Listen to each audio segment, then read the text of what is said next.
Hello everyone, welcome. We're all so glad you're here. My name is John Andrus. I am the Bill T. Jones Director and Curator of Performing Arts at the ICA, and it's a pleasure and an honor to welcome you to tonight's conversation. Before we begin, I just have a few brief announcements and thank yous. First, please take note of the emergency exits on the side of the stage. In case of an emergency, please exit through one of those doors or exit from the door you came in on the third floor and make your way out of the building. Tonight's Artist Voice conversation is supported in part by the Ronnie Casti Lecture Fund, and the exhibition, William Forsythe, Choreographic Objects, is sponsored by First Republic Bank and Saks Fifth Avenue. Additional support is generously provided by Edward Berman and Kathleen McDonough and Paul and Catherine Buttonwieser. And one note about tonight, tickets for your lecture do not include gallery admission to the Forsythe exhibition. But if you have a time ticket or if you're an ICA member, please feel free to visit the exhibition after the lecture. If you don't have a time ticket, we invite you to continue the conversation downstairs in the first floor common room, and we'll have a cash bar open until 8:30. This past October, the ICA opened the exhibition William Forsythe, Choreographic Objects. And since then, we at the museum have had the enormous privilege of seeing visitors interact with Bill's work in our galleries. They climb, weave, and crawl through the installations, choreographing their own paths and finding their own solutions to the questions of how to get from point A to point B. In the simplest of terms, that is the work of the choreographer, to organize and move bodies through time and space. And in his exhibition, he's made choreographers out of all of us. William Forsythe is among the most acclaimed choreographers working today. And over the span of his 40-year career, he has created works for many of the world's most prestigious ballet companies. He began his professional dance career at the Joffrey Ballet, then at Stuttgart Ballet, where he was appointed resident choreographer in 1976. In 1984, he became the director of the Ballet Frankfurt, a position he held for 20 years. And from 2005 to 2015, he was the founding director of the Forsythe Company.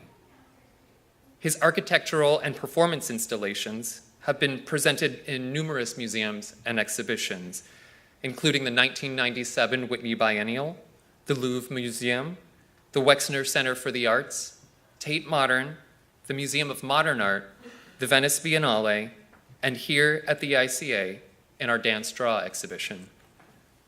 Forsythe has been awarded several New York Dance and Performance Bessie Awards, numerous Laurence Olivier Awards in London, and he has received the Commander of Arts and Letters from the French government, the German Distinguished Service Cross, the Wexner Prize, and the Venice Biennale's Golden Lion. There was a lot more, but I just sort of condensed all of them. Currently, he is a professor of dance and artistic advisor for the Choreographic Institute at the University of Southern California Gloria Kaufman School. And he is currently part of a 5-year partnership with the Boston Ballet. And the ballet will be presenting an evening of Forsythe's work, Full on Forsythe, which will open on March 7th and run through March 17th, and I encourage all of you to attend. Tonight, Bill is joined in conversation by the ICA's Barbara Lee Chief Curator, Eva Respini. Please join me in welcoming Eva and William Forsythe.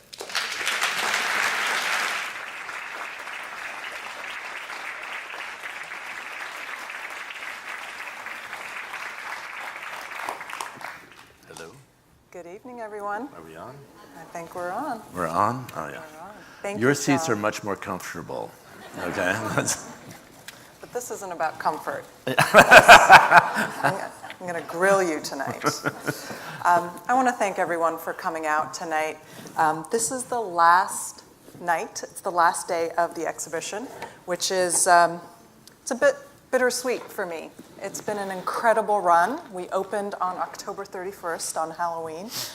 And in the 4 months since we opened your show here at the ICA, we have welcomed so many people and engaged so many different audiences. And I want to thank you, Bill, for the gift of your work, but really for allowing us to live with and interact with your works for the last couple of months. It has been so fun, and it's been such a treat. Thank you.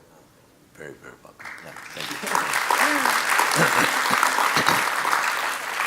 So you came about 15 minutes ago straight from the Boston Ballet. As we did. heard, you were Sweating. You are a choreographer in residence preparing for a world premiere on March 7th, I believe. And I think a lot of people know you as a world-renowned choreographer. We heard about all of your accolades and awards, and you've worked with many companies and directed your own company as well. But I think a lot of times people are surprised to hear of your work in the gallery and museum arena, that you're really most known within the arena of dance and ballet, absolutely. particularly.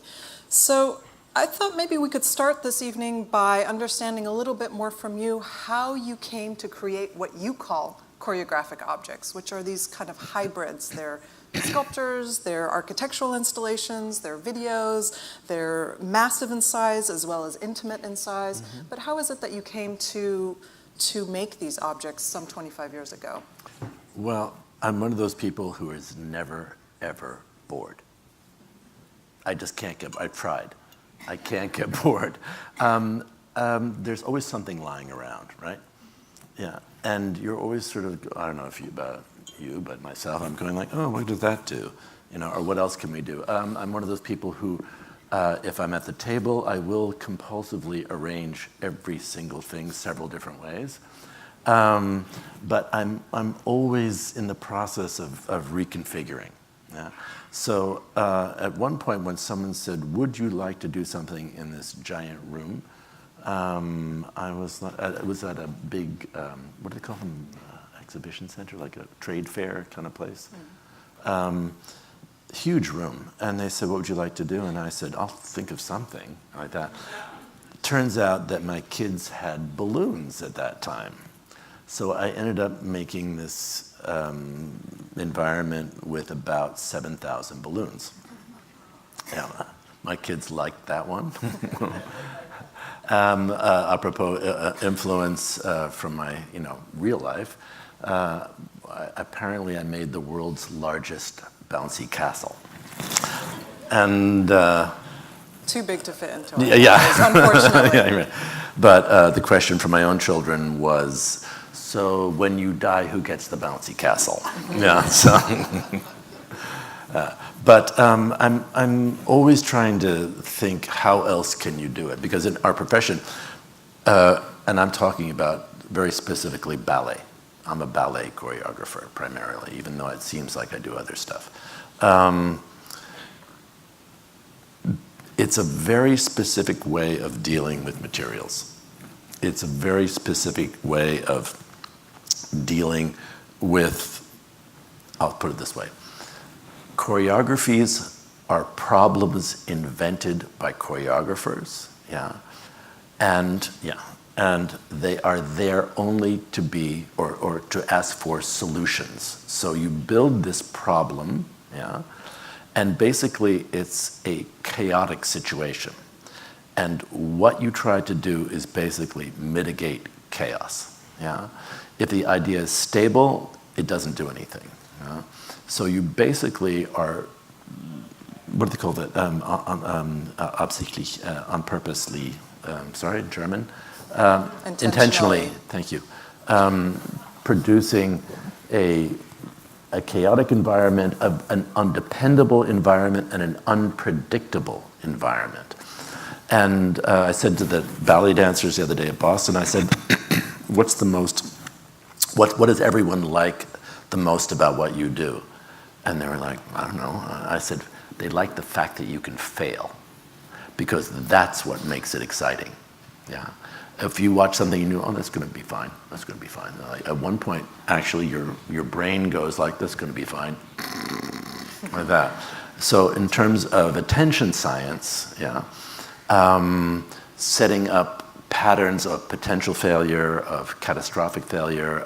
Think of someone standing on one leg and spinning at high velocity and then pulling the leg in and spinning at higher velocity, and the likelihood of them not wiping out is actually huge, right? but they manage not to, and we all go, oh, like that at the end. And this creates this kind of, how do you say, catharsis within you, mini catharsis. So what I try to do with these installations is set you up for failure. I don't know if you noticed that. Take the rings, for example. I thought I'd introduce that to you right away. Yeah, so you just get used to it. And then you move on. There's different, let's say, dialogic situations, primarily with gravity. Yeah.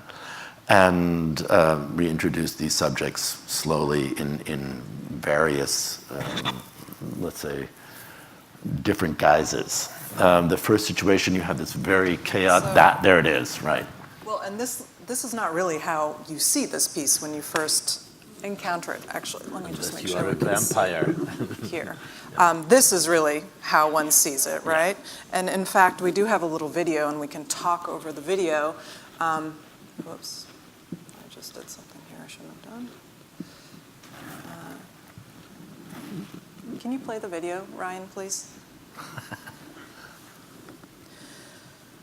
But maybe you can tell us about this piece, which is titled City of Abstracts. Right. It was first made for and there's a screen here, Bill, if you want to look in front of us. We had a great few volunteers from the ICA staff. But it was first created for a public space. It was a tram stop, I believe, that you created this piece. And certainly this has been iterated now a few times, and we see it in a rather large iteration here as the opening room of the exhibition. Can you tell us a little bit about what this does? What it does is feed in, normally video is all the lines in the video, hundreds of them are fed in simultaneously.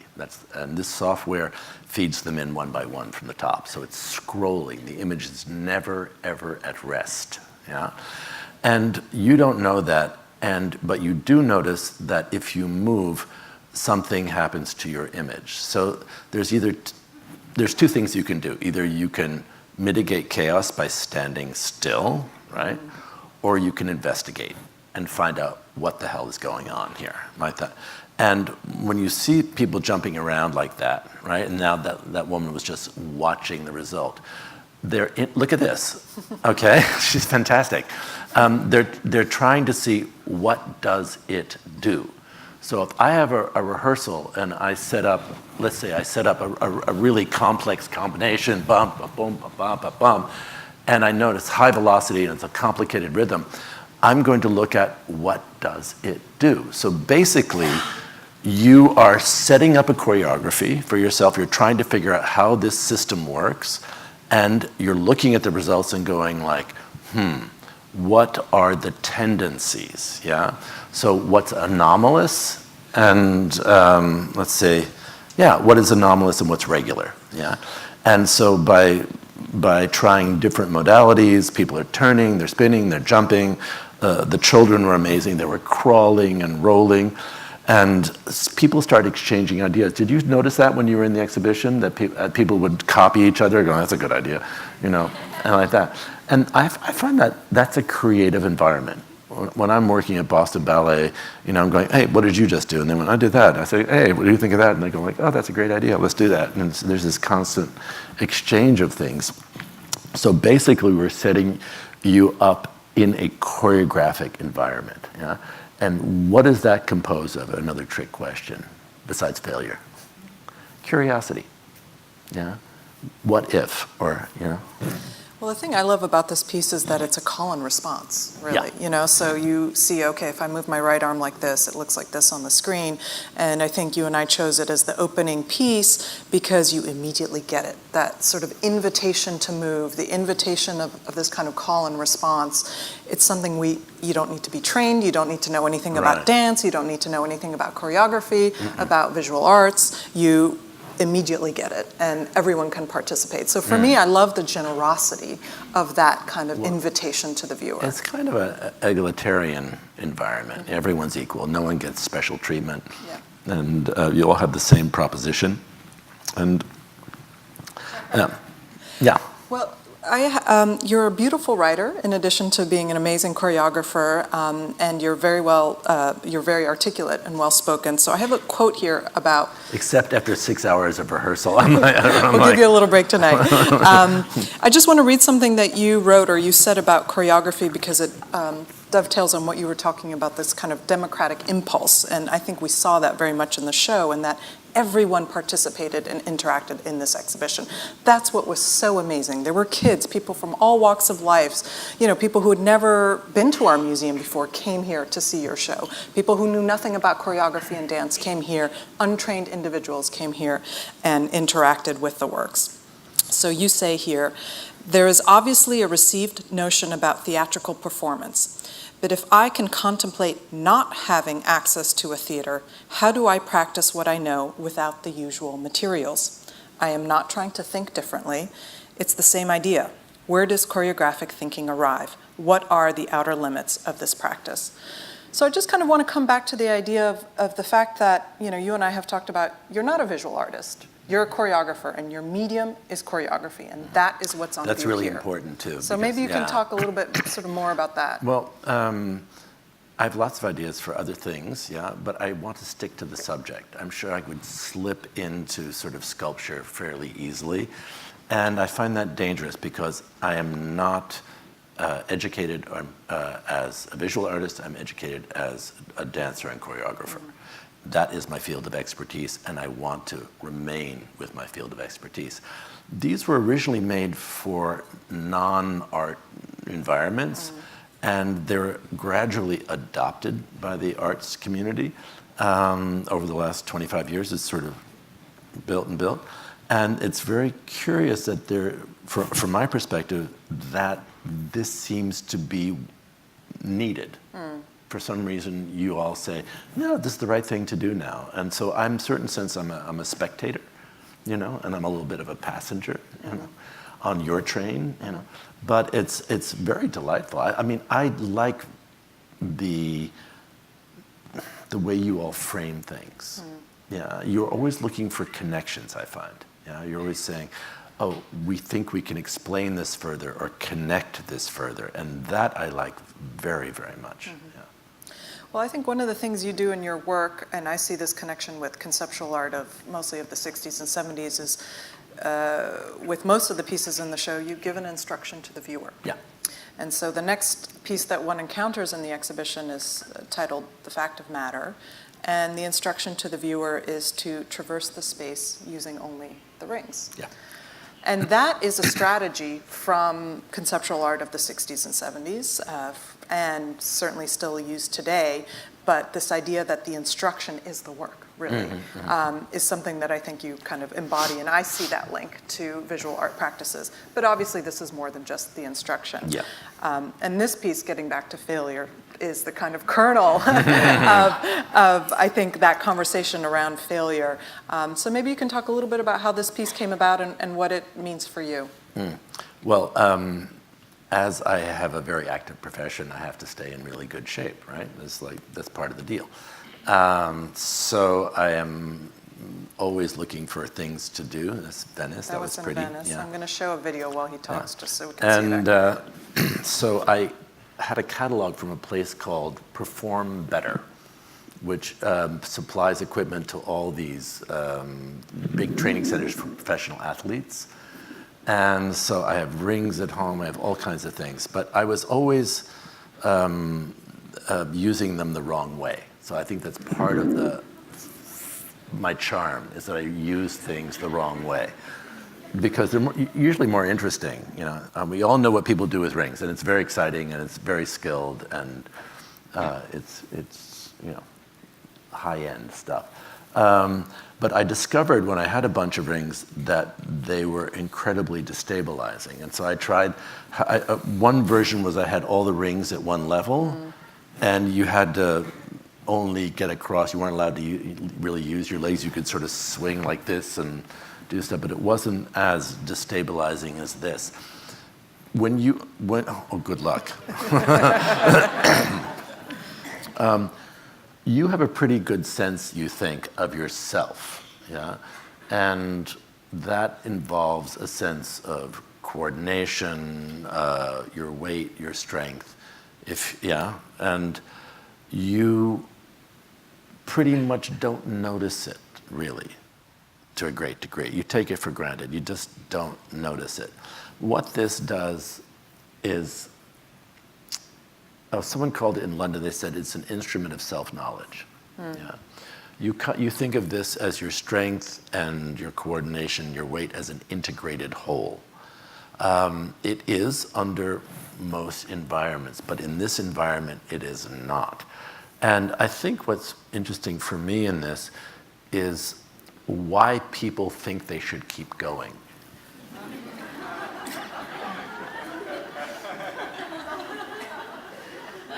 You know what I'm saying? Yeah. I do. There you go. But what part of people suddenly in a situation where you cannot pay attention to anything but what you're doing? I'm wondering if that's a luxury nowadays. You know, you get to be with your body in that way. You have no other goals, no other things except you and your body. When was the last time you were having that kind of partnership in that particular way? Yeah. Well, and you've also said it's you coming to terms with your own physical capacities, but really the limitations of your own body and how that changes over time. I mean, I first encountered this piece 10 years ago when it was installed here at the Venice Biennale in this kind of barn at the end of in the gardens, in the Giardini in Venice, with not a soul in sight. And so I was able to fail without people watching me, which I think is a very different experience when there's, people watching. Or encouraging. Which I have seen happen a lot in our galleries. But in the intervening 10 years, I will say that agility, although I didn't have all that much agility in 2009, certainly was lost, and strength, that I saw a really pronounced difference in my capacity or my inability to perform, as you asked me to. Here. I must tell you, in the original version, we had this much water on the floor, which I thought was really encouraging, or motivating. And then, because of mosquitoes, we had to, Yeah. Lucky you. Yeah, no mosquitoes here. I'm interested in what you described as sort of problem-solving projects, and maybe we'll go ahead to... Well, number one's a problem solver, right? But City of Abstracts. City of Abstracts, You have to solve a problem like, why does my image do this? This is a problem solver, again. And then I thought we'd go to the differential room. I'm just skipping ahead a little bit, which is a piece you made specifically for Boston, for the ICA, which presents a number of problems to our viewers. Can you talk a little bit about how this came into being, and maybe, I think we have a few images we could talk about. Ballet dancing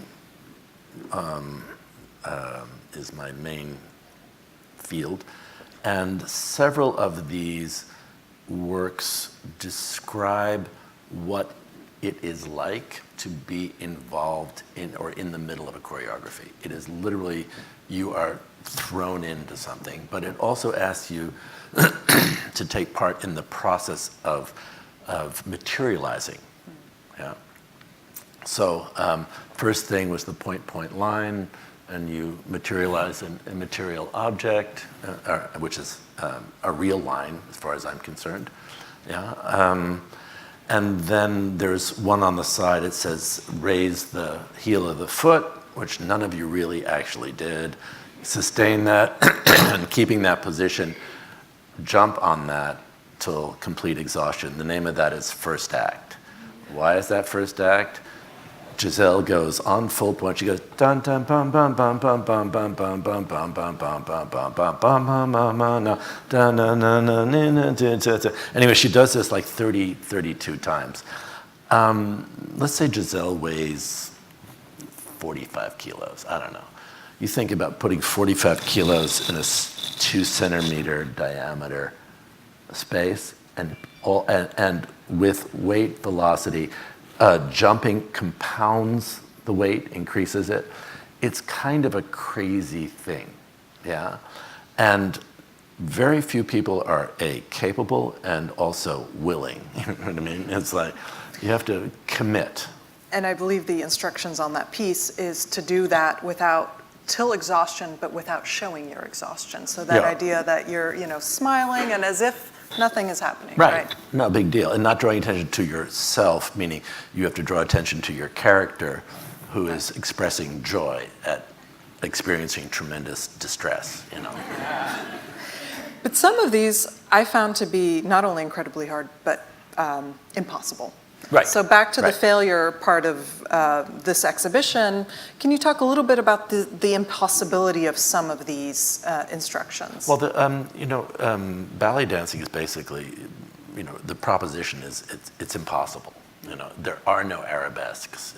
It's just we approximate an idea, and everyone fails because, like a line, it's an what do you say? It's the thing in itself. You can't be it.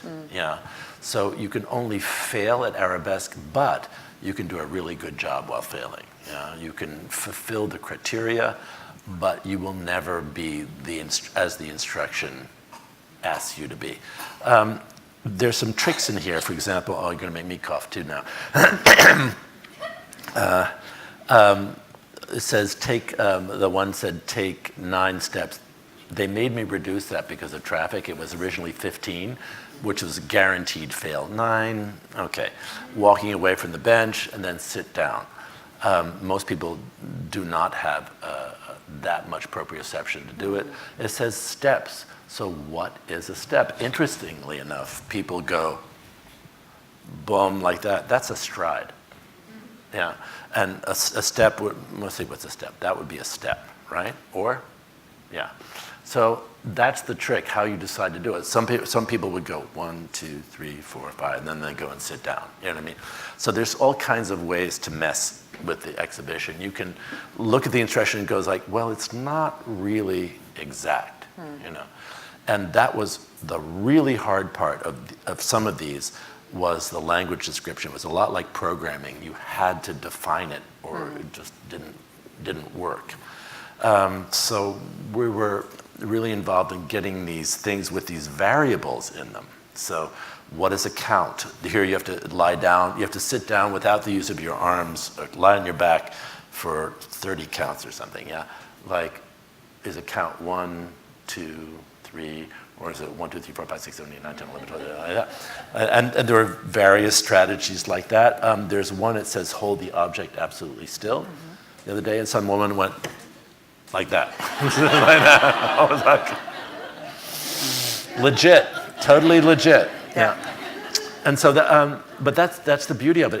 That is a perfectly, it was lying there and it stayed lying down. Yeah. That's a perfectly legitimate interpretation of, and I hadn't thought of that. I was, damn it. So you can't, figure out everyone's strategies. Yeah. Some people would hold it and then hold the feathers.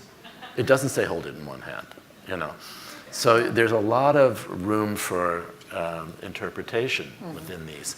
There are some which I had to leave out, which were really doable, but really, really difficult. The one around the bench is possible, but you need paper and a pencil. Yeah, because you have to translate it into a linear, product. Because you need to say, okay, there's 7 times 4 is 28, and then you have to count 11, count 7, make all these things, and turn left, turn right, and you can read it. And I should have brought it. I haven't. And then you can read it, and you can actually do it.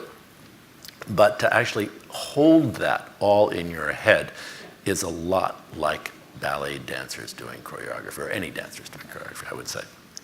There are so many varying rates of things happening really in different times, in different positions, changing positions. I think it's kind of crazy, how that manifests itself.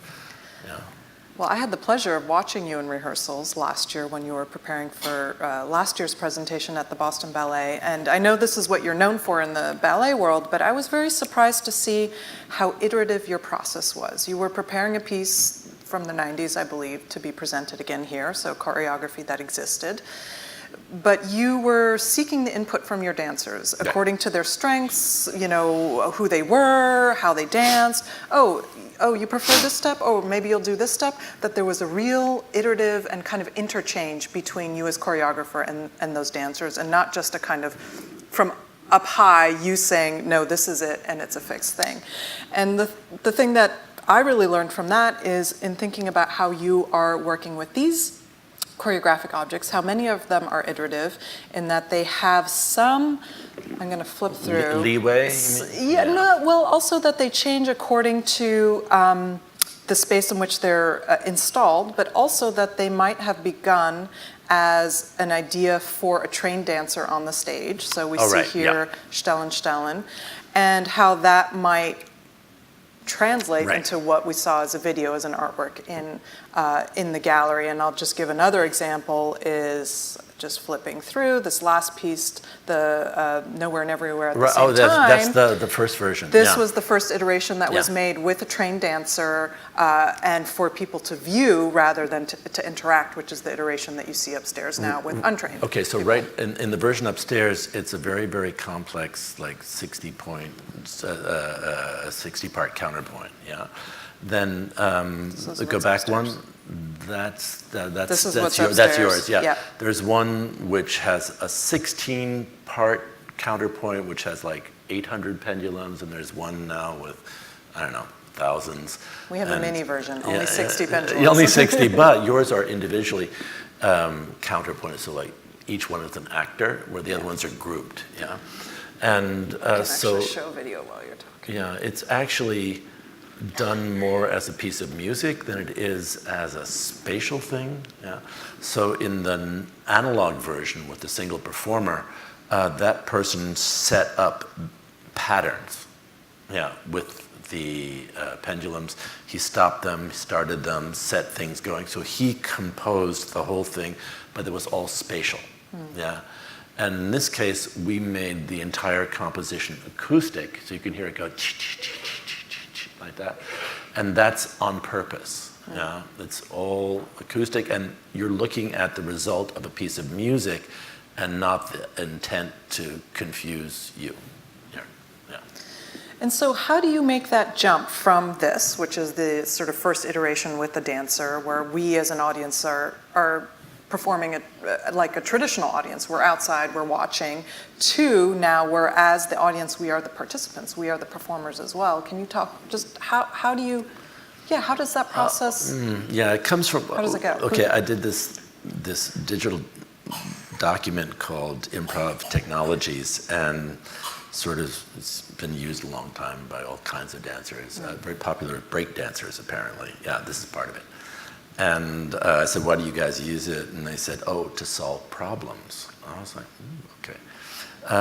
So in any case, there's something called avoidance in that, where you build a mental object in the space and you move around it. You avoid it, literally avoid it. And it's like here's a line, and you don't. You go. That's a simple version, right? You go underneath it. But I was thinking, could these technologies that we call them, could they be translated? Could people actually, or could we find a condition under which people would experience avoidance? Which an avoidance is a common category, right? The bus in Boston today goes by, and you see the puddle, and you see the bus, and you go, vroom, and the slush goes like that, you know what I mean?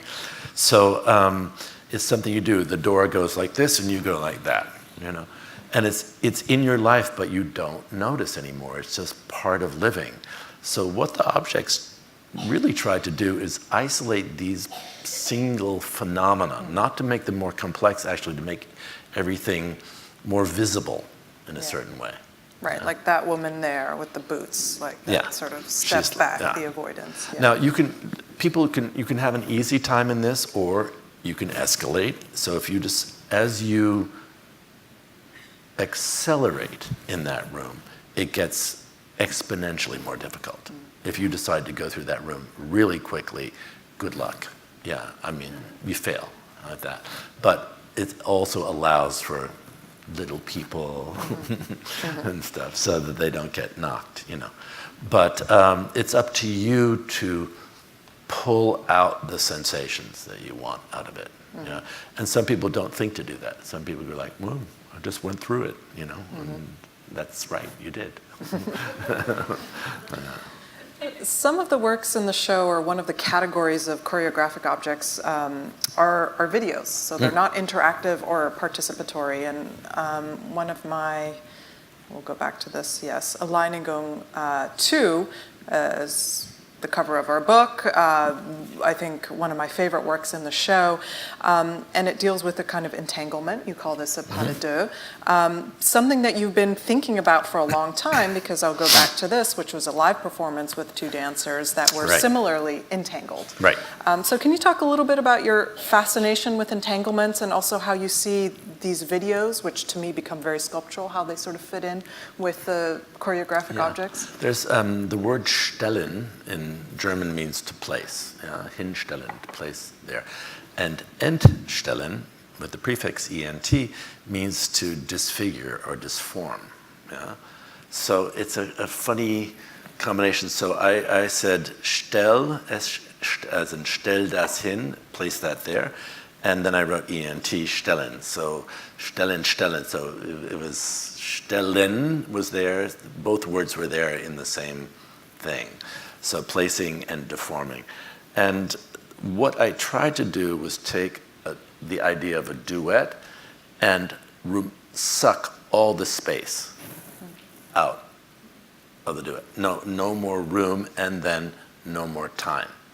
I tried to remove two of the most important things in dance, and see if I could still create an optically interesting environment. So what it turned out to be was the research in finding these optical conundrums where you didn't know, especially if you go to the two guys, you really don't know how they did this and who is who and where is where. And the interesting thing is, they do a 2-hour performance of it. We did it at LACMA in LA.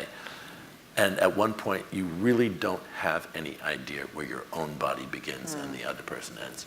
You cannot figure it out. And this is a process we began with a piece called Decreation that I do with Ant Carson. And that is,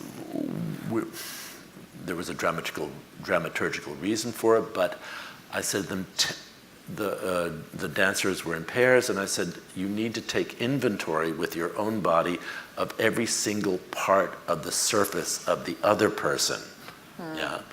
And I don't know if you'd be allowed to do that in America. Do you know what I mean? HR, knock, knock, knock. So it was, but in Europe apparently it was no problem. Yeah, so it was a really interesting thing, and I did it myself, and it was a very unusual situation, not knowing where your own body ends. Yeah, and this is Ralph, who's the darker skinned person, and Riley, the lighter skinned person. And Ralph has an uncanny ability to contort himself, as does Riley. But Ralph's nickname is Rubber Legs, right? His name is Rubber. He got that when he was 12. Yeah. And he is a very renowned breakdancer who invented a kind of abstract breaking, which involved literally doing this kind of threading, though, while spinning. So we had been working on what you saw, the people in the red tights and the red sweatpants. Yeah, we had been working on the same idea, and then someone said, "Oh, look at this," and I was like, "Wait a minute, no, he's doing it too at the same time." So we became friends. And we end up, having these really interesting conversations about these things, which is, I guess, in that domain would be called threading in hip hop, or in that area. And I just want to show this image because of the sculptural nature of this video. I mean, it really is shown actually larger than life size, On so purpose, that you, as a viewer, you enter this room and you're completely kind of sucked into this world where there seems to be no up, no down, there's no ground. I wanted Tiepolo. Yes. Yeah. Yes. Yeah. So I had worked on a piece with Tiepolo, his sketches, and the hardest part about that video was to get rid of shadows, because shadows tell you where you are. So it was a really tricky balance in the process of making the film. The other thing is that it's filmed at 200 frames a second, and in the original piece, the dancers were on stage, like the people in the red pants, and everyone else in the piece were visitor assistants. Yeah, and the real that was one choreography, was all these complex configurations, but they would hold them for like 10 minutes, right? And then the choreography, though, were the guards all deciding how they looked best in relationship to the work. Yeah, so you'd be one, and I'd be going on how I looked in relationship to you. So apparently all the other choreography was all this other stuff around the work, which gave a really strange feeling, yeah? But I was saying, oh, if it was in a museum, this is probably what I would do. You know what I mean? I haven't done that version yet. But Next we only show. did it on stage, so as if a museum. Yeah. I'm curious to talk about this one large piece, which is in the exhibition, which we call a volume. It has a longer title, which you can see on the screen. And it's really architectural in scale. It looks as if maybe it was always there in the gallery, although we built it specifically for this presentation. And the instruction to the viewer, or the invitation to the viewer, is you may enter the space. The space, of course, is incredibly low. And you and I have talked about how this piece functions as a kind of metaphor for other things. And maybe you could talk a little bit about that. It's an inhibitor. Yeah, it's an inhibitor. You can't stand upright. You can't ambulate, as you're normally used to, most people. And it could be anything. It could be the fact that you've had your passport revoked. It could be the fact that you've been disabled in some capacity. It could be the fact that you are homeless. So it's a situation in which it's not possible for certain classes of action to arise. Yeah. So having agency, full agent. We're so used, right? We go like this, I get up, bam, bam, bam, move around. And again, we take this for granted. We don't think that, or ever imagine our space being, or this is the conceit. Yeah, we have this kind of, we expect things to sort of, space especially, to be at our disposal, and that means social space too. Yeah. So that whole group around that, the volume, there's also the door. Things are usually designed for ease, for your efficiency, for, yeah. Let me see if that, yeah. Yeah, this door. Yeah, that, everything should work. You know, does Tesla have a thing you push the button, the door goes, like that? You know, everything is this kind of automated future where you don't have to use your muscles for anything. You know, it's a kind of weird utopia where your body is seen as an obstacle to some sort of satisfaction. Yeah. And I don't know, I just was a thought about that. Things as simple as doors, which you think are there to, you know, operate as you wish them to operate.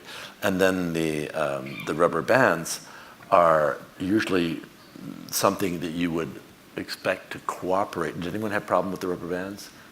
Yeah. Again, they don't cooperate and you get exhausted. And I think I'm having problems with my hands because of having worked with those for so long.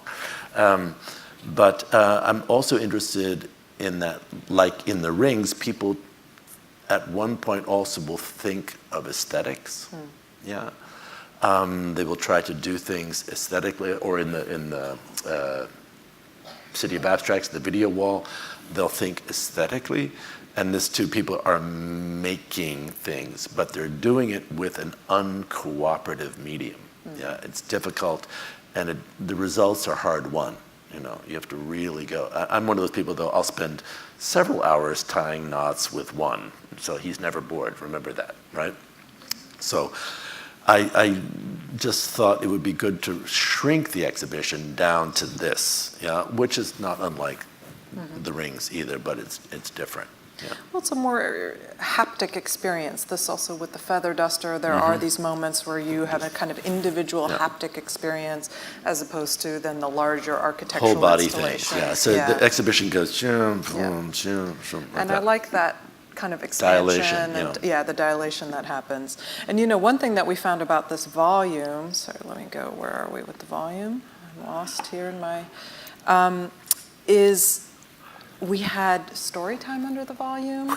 We had people hanging out, doing their email, having a date under the volume. I mean, it was, there were whole, you know, sort of whole worlds and whole communities unfolding under that volume. That's fantastic. Which I was surprised to see. I thought people might, you know, kind of go in, and maybe those who are more claustrophobic would, you know, choose not to go under. But there seemed to be, once you were in there, It became a social space. it became a social space. Oh, that's interesting. Exactly. That's lovely. Exactly. I saw on Instagram some people had actually managed with their cameras to do what they did in the upside down gravity film. They flipped it, so they did some fantastic choreographies with the same method as I used in the other one. And other people were actually some good stuff. Yeah. I was like, rocks. Yeah. Well, we're talking a lot about movement, and we're talking a lot about this invitation to move. So I was wondering if there's anything that we might do here together that could illustrate some of your ideas about choreographic thinking and physical thinking. Are you ready? Are you serious? You want to do it? Can you turn the lights up? Let's turn the lights up, yeah. There we go. There you are. You're lovelier than I thought. Okay. Okay, so if we have 4 points, right? Let's say your left knee. You can touch your left knee? Yeah? Everyone touch your left knee?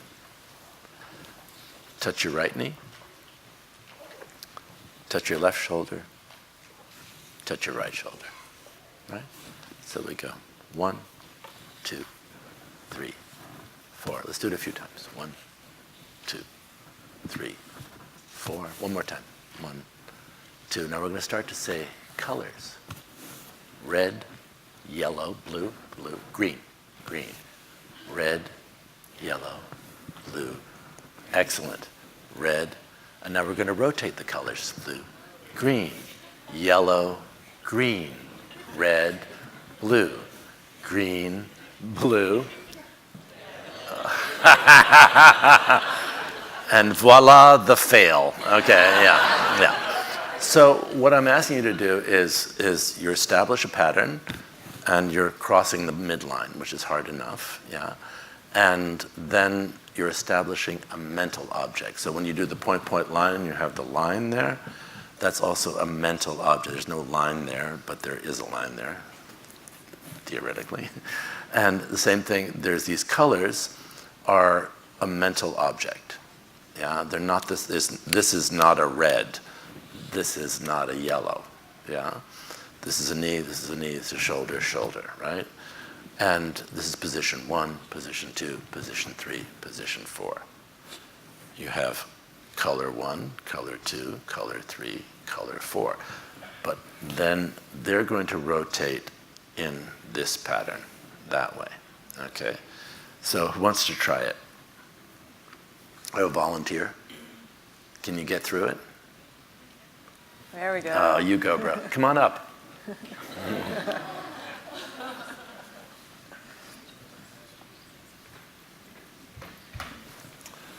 Okay. Yeah. Red. No. Red, yellow. Yellow. Green. No, blue, green. So what's the next one? Well, here red was here, yellow was here, Yeah. blue was here, Yeah.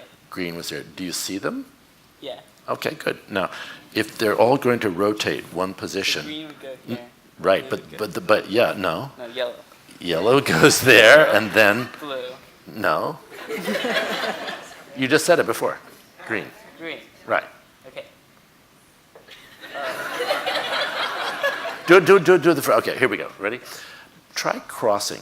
So we're going to go red, yellow, blue, green. To establish it. Red, yellow, blue, green. Now yellow, yellow. Now green, green, red, blue.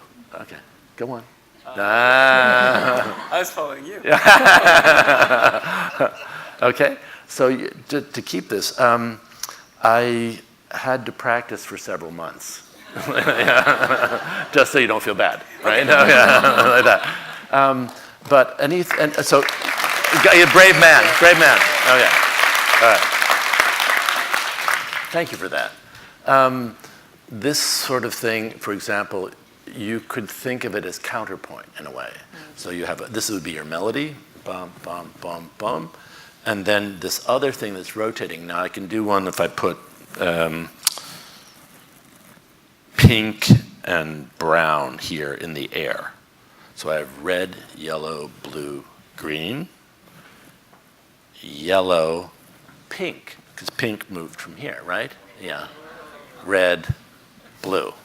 This is the advanced Pink, version. brown, et cetera, et cetera, et cetera. And you can do them this way, you can do them that way. Or you can do do, re, mi, fa, and so on and so forth. Yeah, you can do tones. So it's not necessarily a color, it's anything you want to sign. You can sign it anywhere in mental space. Yeah. So choreography can happen with no means. You don't need money to do that. You don't need, equipment or space. Yeah, you have yourself. So you are the most important resource choreographically, the person themselves. You are it. Yeah. And as you say, and I think we have this quote somewhere upstairs in the exhibition, you have to move in order to know. So Right. the idea that you have been doing this and have trained yourself to do this, as opposed to our volunteer who came up and is trying it for the first time, you know it because you have enacted it and moved your body Right. countless times the way that dancers do in order to learn choreographies. And that really is translated in many of the works in the exhibition, that you don't know how bad you are at the rings until you actually try, until you're moving, right? Yeah, right. And I have some students at USC who can do red diamond, yellow circle, so on and so forth, and they wrote the object name though against the colors like that. I don't know, you're okay like that. No. So you can. There's always something available for choreography. Choreography can happen on any level. It can happen mentally. I have to imagine choreography all the time. So I play music and I have to sort of play this thing in my head all the time. So choreography is not something that's either actually concrete even. It's a proposal. Yeah. Maybe just as we're wrapping up, a kind of final question to go back to what you said in the very beginning, and maybe why this show has been so engaging to so many different audiences and why people have connected to it. You said something about maybe it's the time in which we live or where we are now, that we want to have a kind of connection with our bodies, and maybe it has to do with the digital sphere we're in, or the political kind of divisive moment that we're in. But one other thing that I'd love to hear from you about is we are seeing more and more dance in museums. So you actually brought up, you and I were talking about Lincoln Kirstein. At MoMA, I just read that the New York City Ballet will be performing at MoMA because they're doing a Lincoln Kirstein show. They just did a Judson Dance theater show.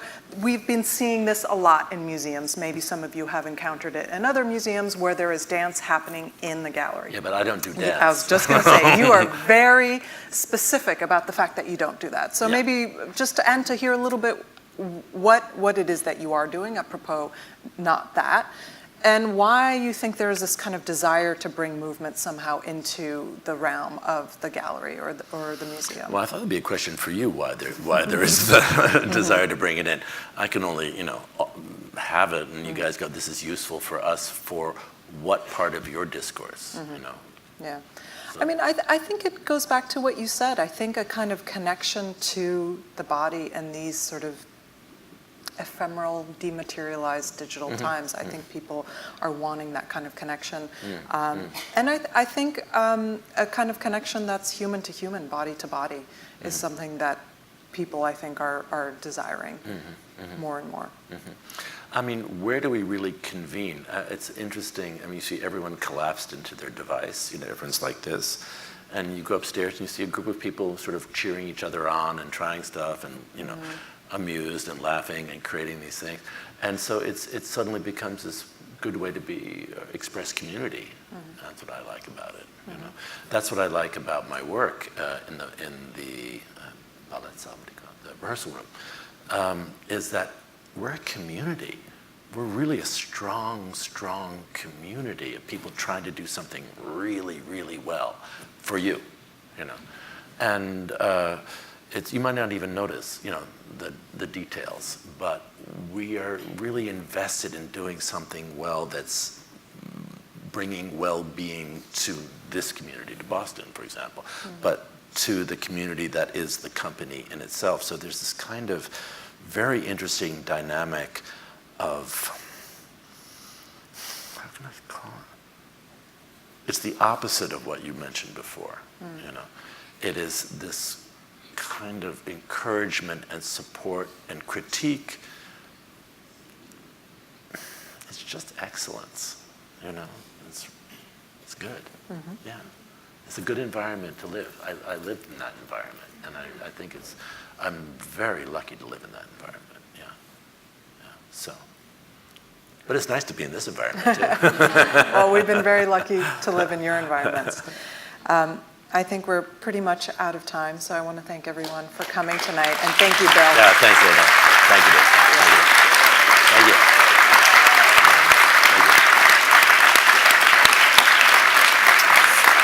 I invite you to all go downstairs. There's a cash bar that's open on the ground floor, and if you want to access the galleries, you do need a separate ticket. Your lecture ticket will not allow you entry into the galleries, I'm sorry to say. Okay, there's one little thing there.